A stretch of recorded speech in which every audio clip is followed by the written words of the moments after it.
ನಮ್ಮ ಜೊತೆಯಲ್ಲಿ ನಿನ್ನ ತಿರುಗಾಟ ಏನು ಕಡಿಮೆಯ ಕಡಿಮೆ ಅನುಭವ ಏನು ಕಡಿಮೆಯ ಕಡಿಮೆ ಹೌದಾ? ಹಾಗಿದ್ರೆ ನನ್ನ ಜೊತೆ ಇದ್ದದ್ರಲ್ಲ ಎಷ್ಟೋ ಹಿಂದಿನ ಕಾಲದಲ್ಲಿ ಇದ್ದವ ಮತ್ತೆ ಅಹಂಕಾರದ ಪರಮೋದ್ಯಮದ ಬಗ್ಗೆಯನ್ನು ಹೇಳು. ವಿಭೀಷಣ ಹೌದು ಅಜ್ಜ ಜಂಪಾಕಾರದ ಮಾತುಗಳನ್ನು ಹೇಳಿದ್ದಾರೆ. ಹೌದು, ಈ ದುರ್ಗತಿಗೆ ಹಿರಿಯರಿಗೆ ಬಿಟ್ಟುಕೊಡೋದಕ್ಕೆ ಮನಸ್ಸಿಲ್ಲ ಅವರಿಗೆ ಎದ್ದು ನಿಲ್ಲುವುದಕ್ಕಾಗುವುದಿಲ್ಲ. ಆದರೂ ನಾನು ಪೀಠ ಹೇಳ್ತೇನೆ. ಹೌದು, ನಾನು ರಾಜಕೀಯವನ್ನು ಸುಸೂತ್ರವಾಗಿ ನಡೆಸ್ತೇನೆ. ಅಹಂಭಾವ ಅದನ್ನು ನಿಲ್ಲಿಸಬೇಕು. ಎಲ್ಲಿ ನಮ್ಮ ಸೇನೆ ಸಿದ್ಧವಾಗಿ ಈಗಿಂದೀಗಲೇ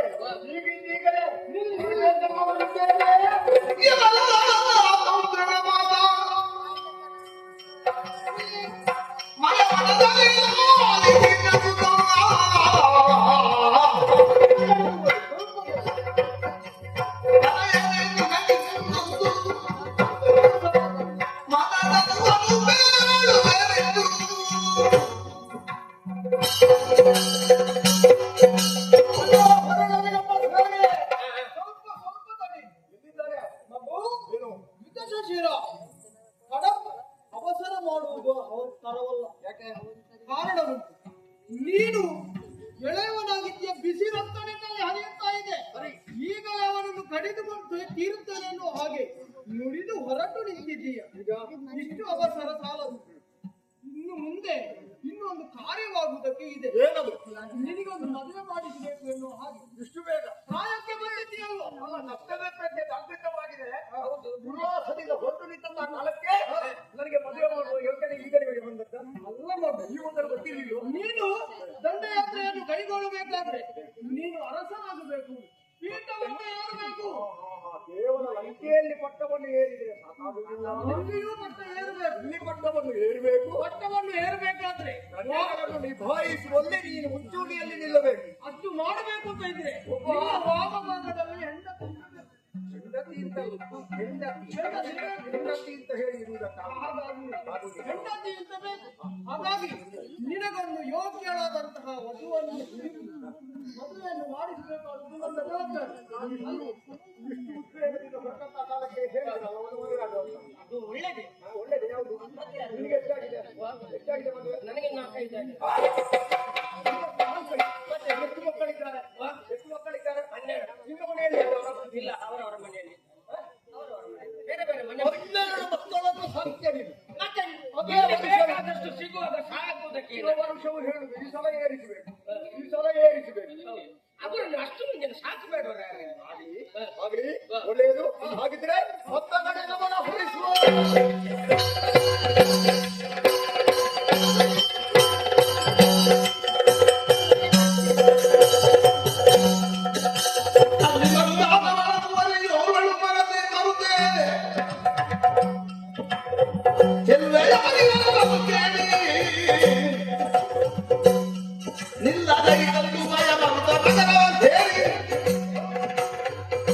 ನಿಲ್ಲದ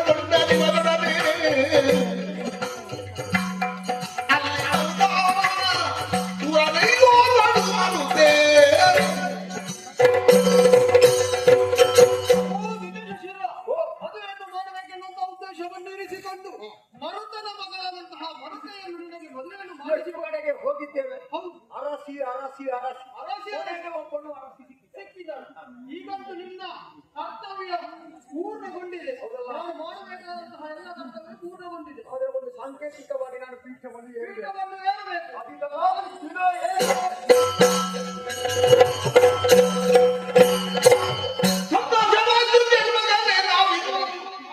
ಸುಮ್ಮನೆ ದುಡಿದೆ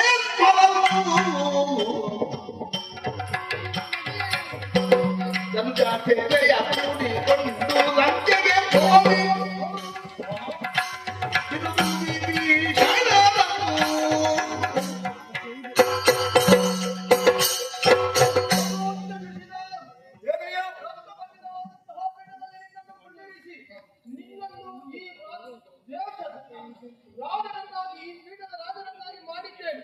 ಇನ್ನು ಮುಂದಕ್ಕೆ ನೀನು ಇಲ್ಲಿಯೇ ಕುಳಿತುಕೊಳ್ಳುವುದಲ್ಲ, ನೇರವಾಗಿ ಲಂಚೆಗೆ ಹೋಗಬೇಕು. ನಮಗೆ ಸೇರಬೇಕಾದಂತಹ ಲಂಚೆಯನ್ನು ಅವರಲ್ಲಿ ಕೇಳಬೇಕು. ನಮಗೆ ಕೊಡದೇ ಇದ್ರೆ ದಂಡಿಸಿ ಅದು ನಮ್ಮನ್ನು ಅದರಲ್ಲಿ ನೋಡಬೇಕು.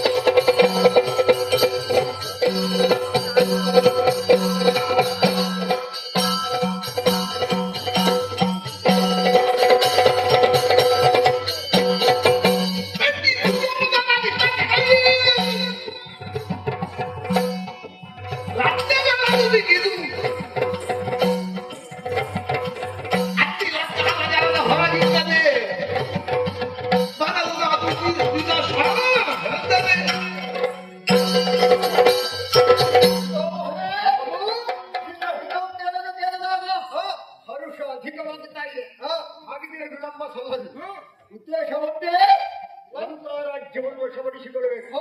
ಆ ಮೂಲಕವಾಗಿ ಆ ಪೀಠವನ್ನು ಏರಿ ನೀವು ಏರಬೇಕು. ನಾನು ಆ ದೀಕ್ಷೆಯಾಗಿ ನಡೆಯಬೇಕು. ಹಾಗಾಗಿ ವಿಳಂಬ ಸಲ್ಲದು. ನೀವು ಇಲ್ಲಿ ನಿಶ್ಚಿಂತೆಯಿಂದ ಕಾಲವನ್ನು ಕಳೆಯಿರಿ. ಸೇವೆಯನ್ನು ಕೂಡಿಕೊಂಡು ರಾಜ್ಯದ ಹೊರಭಾಗವನ್ನು ಸೇರಿ ಅವನನ್ನು ಎತ್ತರವಾದಂತಹ ಬಾಯಿಂದ ಕರೆಯುತ್ತೇನೆ.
ಅಜ್ಜೆಯನ್ನು ಮನೋಭಾವದ ಬರ್ತದೆ.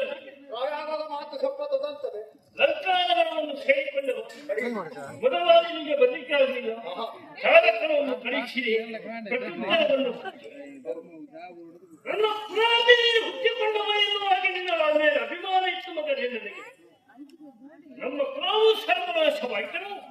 ಲಿಂಗಾದಿ ಹರಾವನೆಯೊಬ್ಬ ಬೆಳೆದುಕೊಂಡೇ ಬಂದಿದ್ದಾನೆ ಎನ್ನುವಂತಹ ಸಂತೋಷದಾಯಕವಾಗಿ ನಾನು ವಿಚಾರಿಸಿದೆ ಎಂದು ಹಾಗೆ ಹಾಗಿದ್ರೆ ನೀನು ಬೆಳೆದು ಬಂದಂತಹ ಹತ ಬೇರೆಯಾಗಿ ಅಜ್ಜನನ್ನು ಕೆಳಗಾಗಿಸಿ ನೀನು ಸಾಮಾನ್ಯ ತಿಳಿದುಕೊಂಡೇ ಇರ್ತಾದರೆ ಇವತ್ತನ್ನು ನಾಳೆ ಆದರೂ ಈ ಪೀಠನ್ನು ಬಲಾತ್ಕಾರವಾಗಿ ಎದುರಿಸುವುದಕ್ಕೆ ನೀನು ಬಂದೇ ಇರ್ತಾನೆ.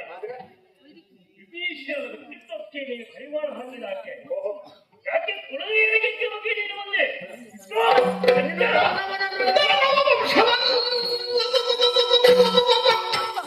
Oh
ಹೂಡಿಕೊಂಡೆ ನೀನಾದರೆ ಗಟ್ಟಿಯ ಮುಗಿಯನ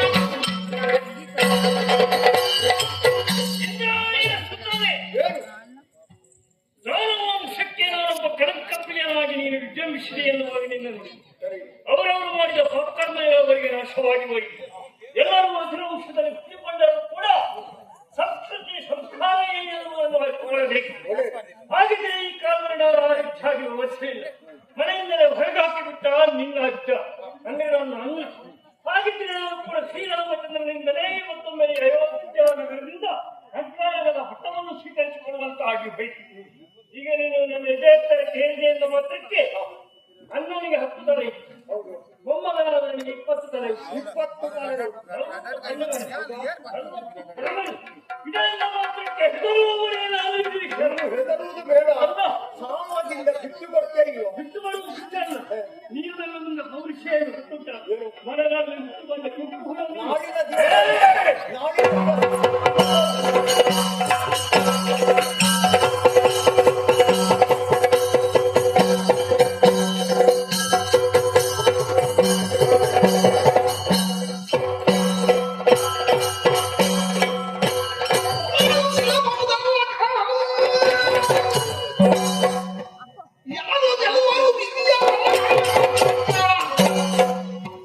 ಯಾರು ಗೆಲ್ಲುವವರೆಂದರು ಏನು ಹಿತವನು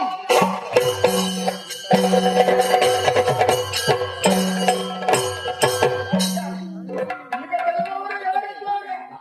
ಇವರನ್ನು ಹಿಡಿದಿದ್ದೇನೆ ಸೆರೆ. ಯಾರಾದ್ರೂ ಬರುವುದಾದ್ರೆ ಬೇಡಿ. ಯಾರಾದ್ರೂ ಇದ್ದಾರಿನ ಸಂಬಂಧಿಕರು? ಎಂತದ್ದು? ನಾನು ನೋಡುವುದಿಲ್ಲ. ನನಗೆ ಸಂಬಂಧಿಕರಾದ ಪ್ರಶ್ನೆ ಅದು. ಬಹಳಷ್ಟು ಮಾತಾಡಿದೆ. ಅವನು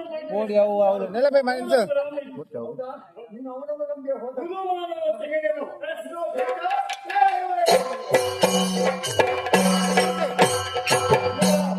ಬಾಯಿಲಿ ಗೊತ್ತಾಯ್ತಲ್ವಾ? ನಾನು ಏನಾಗ್ಬೇಕು ನಿನಗೆ? ನಿನ್ನನ್ನು ಅಜ್ಜಯ್ಯನವನೇ ಅಂತ ಕರೀಬೇಕಿತ್ತು. ಆದ್ರೆ ಕರೆಯುವ ಹಾಗೆ ನಿನ್ನ ವರ್ತನೆ ಇಲ್ಲ. ಅಲ್ಲ, ನಿನಗೆ ಬೇಕಾಗಿದೆಯೋ ಬೇಡ ಅಂತ ಅದು ಗೊತ್ತಿಲ್ಲ ನನಗೆ. ಆದ್ರೆ ಇನ್ನು ಮುಂದೆ ನನ್ನ ಸೇವಕ ನೀನು, ಗೊತ್ತಾಯ್ತಲ್ವ? ನನ್ನ ಸೇವಕ. ಹೌದು. ಪೀಠವನ್ನು ಏರಿದ್ದೇನೆ. ಲಂಕಾರಾಷ್ಟ್ರದ ಅಧಿಕಾರಿ ನಾನು. ದ್ವಿದಶಶಿರ, ಗೊತ್ತಾಯ್ತಲ್ವಾ? ಏನು ದ್ವಿದಶಶಿರ ಅಂತ ಕರೀತಾರೆ ನಮ್ಮ. ಒಂದೊಂದು ಊರಿನಲ್ಲಿ ಒಂದೊಂದು ಹೆಸರನ್ನು ಹೇಳ್ತೇನೆ ನಾನು. ಇನ್ನೊಂದು ಸೇವಕರಾದ್ರೆ ನಿನಗೆ ಬಿಟ್ಟು ಕೊಡಬಹುದು. ಇನ್ನೇನು ಹೌದಪ್ಪ, ನಿನಗೆ ಪ್ರಾಯ ಆಯ್ತು, ಬಿಟ್ಟು ಕೊಡುವುದಕ್ಕೆ ಮನಸ್ಸಿಲ್ಲ. ಇದ್ದವರಿಗೆ ಬಿಟ್ಟು ಕೊಡುವುದಿಲ್ಲ ನೀನು ಆಗ್ಲೇ. ಆದ್ರೆ ನೀನು ಅನುಭವಿಸಬೇಕು. ಎಲ್ಲೆಲ್ಲಿ ಕಾಣುತ್ತೋ ಹಾಗೆ ಮನೆಗೆ.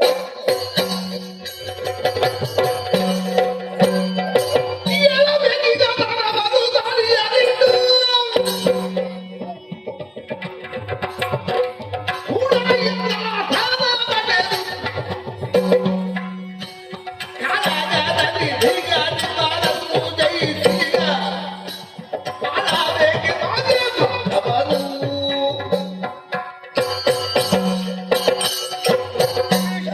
ನೋಡಿಸಿ ಲಂಕಾರಾಜ್ಯದ ಪೀಠವನ್ನು ಏರಿದ್ದೇನೆ. ಹಾಗಿದ್ದರೆ ನನಗೆ ಇದರಾಗಿ ನಿಲ್ಲುವಂತಹ ಭೋಟ ಯಾರು ಇಲ್ಲ. ಇನ್ನು ಉಳಿದದ್ದು ನಾಲ್ಕ. ಅಲ್ಲಿಗೆ ಹೋಗುವಂತ ಯೋಚನೆ ಮಾಡಬೇಕು. ದೇವತೆಗಳನ್ನು ಬಡಿದಾಡಿಸಿ ದೇವಪೀಠವನ್ನು ಏರಬೇಕು. ಅದಕ್ಕಿಂತಲೂ ಮುಂಚಿತವಾಗಿ ಕೆಲವೆಲ್ಲ ಕಾರ್ಯಗಳು ನಡೆಯುವುದಕ್ಕಿದೆ. ನೋಡೋಣ, ಅಂತ ಕಡೆ ಗಮನ ಹರಿಸಿ.